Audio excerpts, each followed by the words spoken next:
भारत का कुछ नहीं बिगाड़ा दुश्मन की तलवारों ने, और भारत को बर्बाद किया है भारत के गद्दारों ने।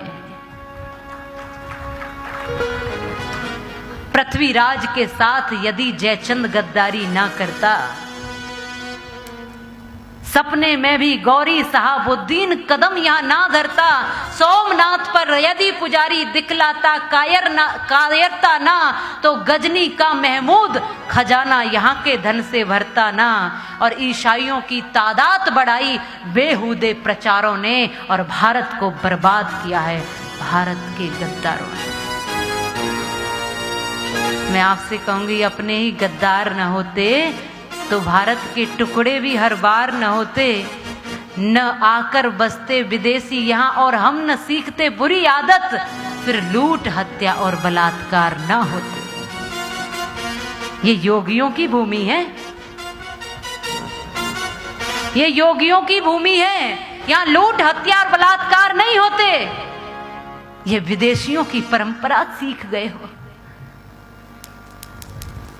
महाराणा प्रताप, उनके भाले को याद करो और शिवाजी की तलवार को याद करो।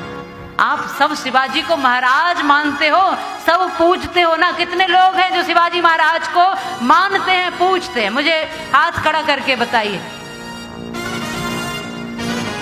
तो शिवाजी महाराज के उस अपार संघर्ष को, साहस को, और उनकी उस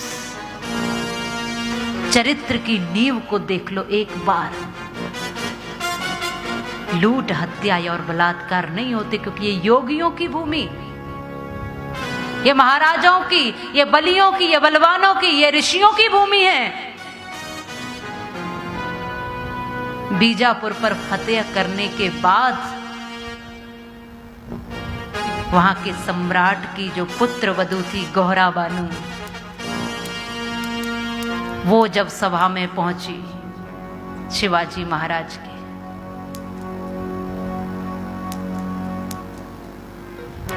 क्योंकि ये नियम था कि जिस पर हमने विजय प्राप्त की उसकी सारी भूमि, सारा खजाना, सब कुछ उसका हो जाता था। जो उस राज्य पर फतेह करता था, विजय करता था, जो विजय प्राप्त करता था, जो हराता था, जीतने वाला वही शासक होता था, और सारी वस्तुएं उस शासक की होती थी। तो तमाम वस्तुएं महाराज के आगे लाई गई, और उसमें से एक ऐसी सुंदर वस्तु हम लेकर आए हैं। ये सभा में उनके कुछ अपने लोगों ने कहा कि आप उसको देखते प्रसन्न हो जाओगे। वो कौन सी वस्तु है?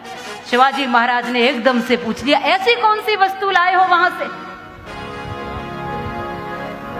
गौहरा बानू, जो सम्राट की पुत्र वधू थी, बड़ी सुंदर थी, बहुत रूपवान थी, उसको सामने खड़ा कर दिया। देखो महाराज, हम इसको लेकर आए हैं। अब ये आपकी गुलाम है, आपकी दासी है, अब ये आपकी वस्तु है। अब आपके लिए हम इस ऐसी वस्तु को लेकर आए, क्योंकि सब कुछ आपका है, आपने फतेह की है, विजय हासिल की है।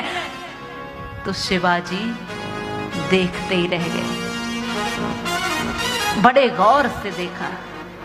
वो बहुत सुंदर थी, बड़े ध्यान से देखा।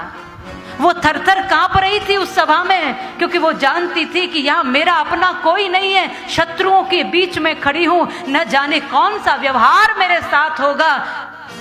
मैं अपनी मर्यादा कैसे बचाऊं, अपनी लाज कैसे बचाऊं, शत्रुओं के बीच में खड़ी हूं। वो कांप रही थी, और शिवाजी महाराज ने उसको बड़े ध्यान से देखा, गौर से देखा। खड़े हुए उसके पास गए और उसको प्रणाम कहकर उसके चरणों में लेट गए, और मां कहकर संबोधन किया। मां,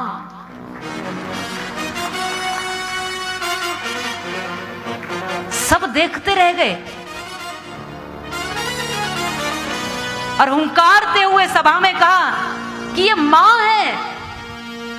कोई भी इसकी तरफ बुरी नजर से नजर उठाकर भी नहीं देखेगा, क्योंकि माताओं को हमने मां माना है, भवानी माना है। और मैं इसकी सुंदरता को बहुत देर से देख रहा हूं, और मैं मन ही मन सोच रहा हूं कि ये बहुत सुंदर है। अगर इतनी सुंदर मेरी मां जीजाबाई होती तो मैं भी इतना ही सुंदर होता। ये वो परंपरा जहां लक्ष्मण